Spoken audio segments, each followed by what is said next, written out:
Waalaikumsalam warahmatullahi wabarakatuh. Assalamualaikum warahmatullahi wabarakatuh. Waalaikumsalam warahmatullahi wabarakatuh.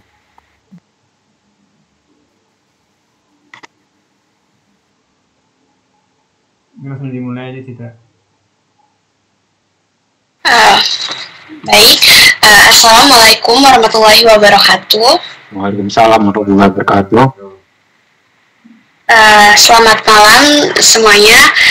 Sebelumnya saya ucapkan terima kasih kepada Bapak Saryani SPDI yang sudah menyempatkan waktunya pada Gimit malam ini. Pada kesempatan kali ini, kami dari kelompok 6 yang beranggotakan saya sendiri Citra Hasana dan 3 rekan saya.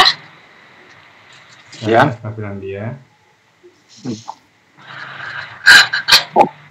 Saya Muhammad Dafal Faros. Saya Farhat Adi Prayogi. Baik Bapak, pada kesempatan kali ini kami ingin melakukan wawancara dengan guru SMK yang terlibat dalam proses penilaian evaluasi pembelajaran. Mungkin yang pertama dari Bapak sendiri bisa perkenalan diri, dari sekolah mana dan mengajar pelajaran. Kepada Bapak dipersilakan. Ya, Assalamualaikum warahmatullahi wabarakatuh. Waalaikumsalam warahmatullahi wabarakatuh. Saya Bapak Saryani ya. Saya mengajar di MI Islamiyah Pidada Panjang. Saya ngajar di kelas 6 sebagai guru kelas. Baik, saja. Oke, terima kasih Bapak. Langsung saja ke pertanyaan wawancara, yang mana pertanyaan pertama akan disampaikan oleh saya sendiri. Pertanyaan yang pertama, dapatkah Bapak menjelaskan secara rinci bagaimana proses perencanaan penilaian dilakukan sebelum memulai pembelajaran? Perencanaan penilaian ya. Ya, Lebih dahulu kita sebelum penilaian kita mengadakan proses kegiatan KBM. Kemudian setelah kita kasih materi, kemudian kita menyusun namanya kisi-kisi soal ya. Dan kemudian setelah soal kita buat, sudah dengan indikatornya kita buat naskah soal. Nah, selanjutnya setelah itu kita susun soal-soal tersebut. Kemudian baru kita nantinya akan ujikan kepada siswa setelah kita melakukan kegiatan KBM, kegiatan pembelajaran. Nah, itu perencanaannya sebelum kita laksanakan. Nah, demikian ya.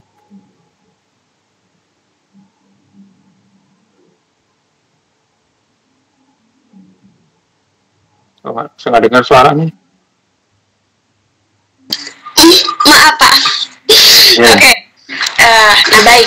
Adakah acuan khusus atau strategi tertentu yang Bapak gunakan dalam menentukan bentuk dan tujuan penilaian tersebut? Ya, strateginya ya setelah kita susun itu ya, kita mengacu pada aturan istilahnya evaluasi pendidikan gitu ya, cara mengevaluasinya. Bahkan ada beberapa teknik penilaian bisa berbentuk esai, pilihan ganda, ya, bahkan bisa penilaian juga penilaian model istilahnya tes lisan atau tes tertulis gitu ya. Itu cara kita memberikan penilaian model-modelnya ya. Itu semua setelah kita melakukan suatu kegiatan pembelajaran. Setelah nanti kita berikan secara penuh pada siswa. Baik, terima kasih Pak. Terima kasih atas jawaban dari pertanyaan pertama. Kemudian pertanyaan yang selanjutnya, pertanyaan kedua yaitu bagaimana langkah-langkah yang Bapak lakukan dalam menyusun atau memilih instrumen penilaian yang sesuai dengan kompetensi dasar dan tujuan pembelajaran? Iya, jadi langkah-langkah yang kita berikan untuk menyusun tes pembelajaran itu ya kita bisa mengadakan sebenarnya apakah dari materi ini kita bisa gunakan dengan menggunakan multiple choice ya, apa efisiensi atau esai ya, atau menjodohkan. Jadi nanti tergantung dari sisi materinya yang kita lihat. Atau kalau memang dia pakai ujian praktik, kita menggunakan ujian praktek kalau saya materi. Jadi kita mengacu kepada materi dan indikator dari materi. Baru kita bisa tentukan gitu. Apakah kita memberikan lisan, mau tulis gitu kan? Nanti kita tergantung lihat materi. Kalau materinya itu kita misalnya tepatnya untuk memberi tes tertulis, ya kita tertulis. Tapi kalau memang dia menggunakan praktek, ya kita praktek gitu. Seperti kayak IPA itu kita ujian praktek. Kalau matematika jelas tertulis ya. Kalau bahasa Indonesia bisa tertulis ya. Bisa juga pilihan ganda gitu. Ya demikian. Nah, apakah instrumen tersebut dikembangkan sendiri, diadaptasi, atau diambil dari sumber tertentu, Pak? Ya, bisa dari sumber tertentu, bisa juga kita kembang sendiri. Nanti tergantung situasi gitu, kondisi anak yang akan kita tes, gitu ya. Ya memang terutama memang yang kita berikan itu apa yang telah kita ajarkan gitu. Nggak mungkin kita mengetes kepada siswa apa yang belum kita pernah ajarkan. Karena itu untuk menguji kemampuan mereka atas apa materi yang telah kita berikan. Cuman untuk penggunaan bahasa mungkin bisa saja kita mengacu pada sumber-sumber tertentu, tapi itu tidak dominan itu. Tapi terutama kita berikan sesuai dengan tingkat kemampuan dan tingkat penangkapan siswa terhadap materi pelajaran. Nah, demikian. Baik, terima kasih Bapak atas jawaban dari pertanyaan yang saya ajukan. Pertanyaan selanjutnya akan ditanyakan oleh rekan saya. Ya, silakan.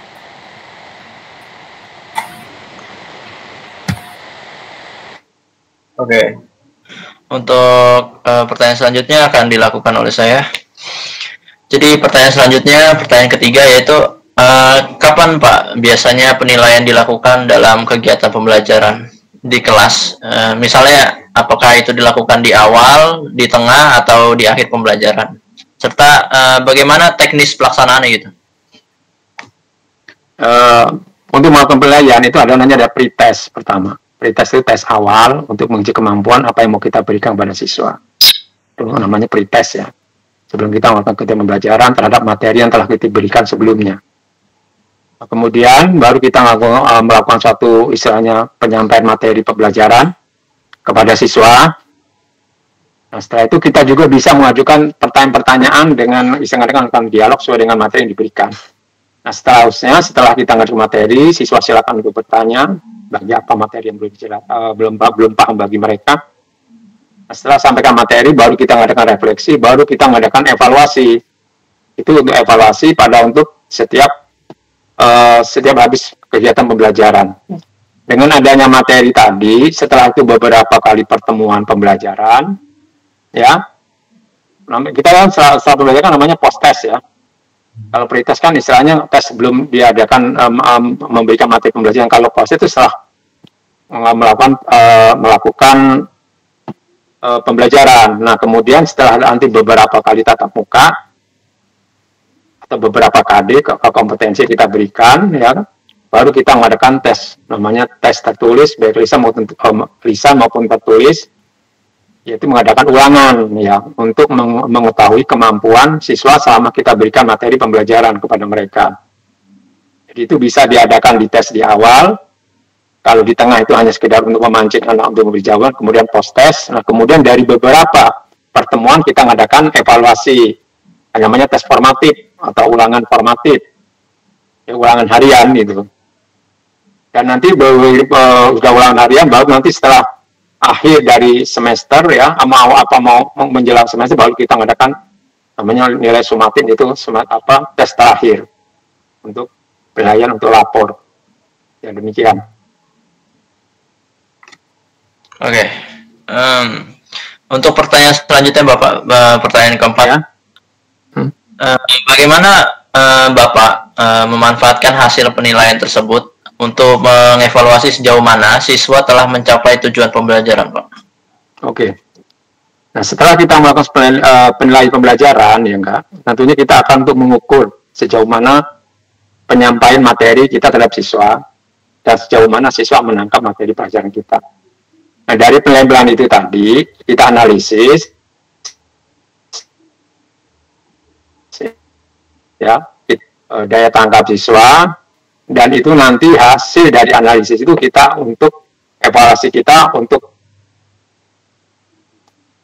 terutama terutama untuk guru ya, untuk memperbaiki kegiatan pembelajarannya, dan bagi siswa kita juga ingin mengetahui sejauh mana kemampuan mereka menangkap materi yang diberikan.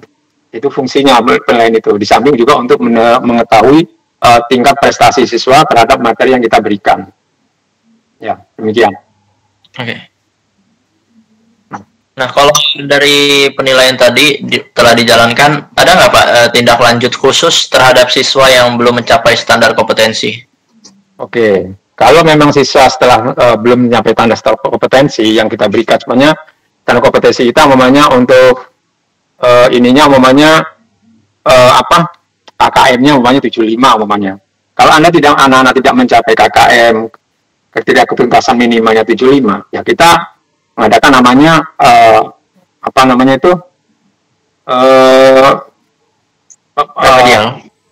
remedial, mengadakan remedial. Tapi kalau bagi siswa yang telah mencapai di atas kompetensi, kita mengadakan pengayaan materi, ya kan?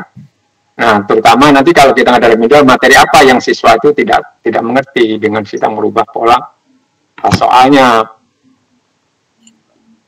dengan memberikan materi istilahnya tambahan. Kalau bagi yang pengayaan ya kan, tapi bagi yang remedial kita mengulangi materi itu dengan waktu yang berbeda gitu. Ya. Oke, baik, terima kasih Bapak. Pertanyaan selanjutnya akan dilakukan oleh rekan saya. Ya, silakan. Baik Bapak, izin bertanya. Pertanyaan selanjutnya yang kelima Bapak. Nah, dalam memberikan umpan balik kepada siswa, metode atau pendekatan seperti apa yang Bapak gunakan agar umpan balik tersebut membangun dan memotivasi siswa untuk belajar lebih baik, Pak? Oke, ya, setelah kita ada evaluasi terhadap hasil pembelajaran siswa, ya, jadi kita adakan feedback mereka itu untuk mengetahui kemampuan mereka sejauh mana materi yang telah kita sampaikan mereka kuasai, ya kan? Kalau memang materinya itu dikuasai, ya kita mengadakan pengayaan untuk memperluas wawasan apa materi yang diberikan dengan tambahan-tambahan materi berikut yang lain. Tapi kalau bagi siswa yang di bawah KKM, ya kan, dari materi yang kita berikan, ya kita mengadakan remedial, ya, perbaikan kepada siswa yang belum mampu, dan kita ingin mengetahui apa penyebab dari ketidakmampuan mereka menangkap pelajaran itu. Karena setiap anak itu kan berbeda-beda daya tangkapnya. Mungkin cara penyampaian materinya mungkin agak cepat gitu. Yang cepat anak cepat nangkap. Ada yang anak perlu dilambatkan. Karena satu kelas itu kan dengan berbagai macam daya tangkap siswa gitu kan tidak sama gitu tiap siswa. Nah, dengan adanya kita melakukan feedback itu tadi, ya kan, setelah hasil itu kita kembangkan lagi untuk perencanaan pembelajaran berikutnya untuk memperbaiki materi untuk memperbaiki penyampaian materi yang akan kita berikan untuk materi berikutnya. Ya, demikian. Nah, biasanya itu umpan baliknya diberikan secara langsung, tertulis, atau melalui media tertentu, Pak? Ya, biasanya kalau umpan balik kita memberikan tertulis ya, siswa itu. Bapak, pertanyaan selanjutnya yang keenam, apa saja tantangan atau kendala yang sering Bapak hadapi dalam pelaksanaan penilaian pembelajaran, baik dari segi waktu, instrumen, keterbatasan siswa, atau faktor lainnya, Pak? Kalau kita mengadakan itu ya terutama waktu ya. Waktu, karena kita kan kalau guru kelas itu kan penuh jam. Jadi kita membagi waktunya, kita cari jam tertentu, kita pisahkan siswa kan dari siswa yang setelah mencapai kompetensi ya. Kita cari waktu yang lain, kemudian kita mengadakan pembinaan materi atau semacam kayak bimbingan pada jam tertentu gitu, terutama waktu. Kemudian bagi instrumen ya kita harus membuat instrumen soal lagi supaya siswa mencapai kompetensinya gitu, terutama waktu itu sama, karena kita kan jamnya penuh, kemudian anak juga takut terbentur dengan jam pelajaran lainnya gitu. Ya, demikian ya. Baik Bapak, terima kasih atas jawabannya, Pak. Ya. Selanjutnya akan dilanjutkan oleh rekan saya yang bertanya. Oke, silakan. Baik, izin Pak. Nah, ini merupakan pertanyaan terakhir dari saya. Berdasarkan pengalaman Bapak sendiri, praktik penilaian seperti apa yang dirasa paling efektif dalam meningkatkan motivasi belajar dari siswa tersebut, Pak? Dan apa alasannya? Baik. Sebenarnya paling efektif itu ya praktek sebenarnya. Yang paling efektif untuk sebenarnya ke siswa ya nggak. Memang kita bisa mengadakan pendekatan dengan cara praktek atau menggunakan bahasa-bahasa yang dan punya materi yang sederhana, yang paling efektif itu. Karena daya tangkap siswa kan beda-beda tuh dari satu yang lain. Dan kemudian kalau bisa dia menggunakan benda-benda hidup, misalnya atau benda hidup atau benda mati yang sifatnya ada di yang lingkungan yang real gitu loh. Ya kan, kalau maunya kita mencangkok, ya kita harus praktek mencangkok gitu. Harus lihat bendanya, jadi tidak hanya teori menggunakan proyektor, kan, atau bisa juga menggunakan video dari YouTube. Bisa itu kan, cuman ya itu hanya gambar gitu. Tapi kalau anak itu langsung menyentuh bendanya, kalau dalam praktek, itu bisa enak itu. Pokoknya sudah matematika contohnya. Kalau matematika kita menjelaskan lingkaran secara teoritis kan kadang sulit. Akhirnya kita menggunakan hanya benda-benda lingkaran. Kita contoh bendanya bentuk lingkaran, hanya bentuk-bentuk bangun ruang, kan kita tunjukkan bangun ruang bendanya. Seperti kayak balok kita ambil kardus, kan. Itu paling efektif itu. Ya kan? Terutama kalau matematika, mungkin kalau IPA ya praktek lah ya. Kalau bahasa ya kita menggunakan narasi yang penggunaan bahasa sehari-hari dalam cerita, kan, cara membuat mengajukan pertanyaan dan sebagainya itu. Jadi yang paling efektif itu adalah melalui pendekatan. Kalau matematika itu namanya matematika realistik gitu, artinya yang sifatnya nyata, ya kan? Nah itu baru anak-anak itu mudah daya tangkapnya. Dan itu juga kadang-kadang ada masih ada anak yang agak mengalami kesulitan gitu. Bahasa kalau dia nggak mengetahui pengetahuan prasyaratnya juga susah. Berarti kalau bahasa dia bisa baca, titik koma harus pahami, ya kan? Cara mengambil ide-ide pokok pikiran dia paham. Kalau matematika pengetahuan prasyaratnya seperti berhitung, menambah, mengurang, membagi, mengali itu harus dikuasai itu. Kalau makanya itu nggak dikuasai, yang mau diajarin kayak manapun metode juga susah, terutama matematika. Demikian itu ya. Jadi yang paling efektif itu menggunakan yang hal-hal yang real gitu, yang menyampaikan materi pelajaran, sehingga anak-anak itu ada kesesuaian, ada hubungannya dengan kehidupan mereka sehari-hari. Itu bisa, itu lebih efektif gitu. Jadi kita bisa juga ajak anak ke lapangan, ya kan? Kita praktekkan namanya mengidentifikasi suatu benda, kan dia bisa terangkan untuk pelajaran bahasa Indonesia. Nah, demikian itu. Nah, baik, terima kasih untuk Bapak atas pertanyaannya, atas jawabannya. Untuk berikutnya saya kembalikan ke Citra sebagai moderator. Oke, silakan. Baik, Bapak, mungkin itu saja beberapa pertanyaan dari kelompok kami. Ya. Kami ucapkan terima kasih atas jawaban-jawaban dari Bapak. Ya. Baik, sebelum mengakhiri meet pada malam hari ini, kita sesi dokumentasi dulu ya, Kak. Ya. Esropil. 1, 2, 3, keren.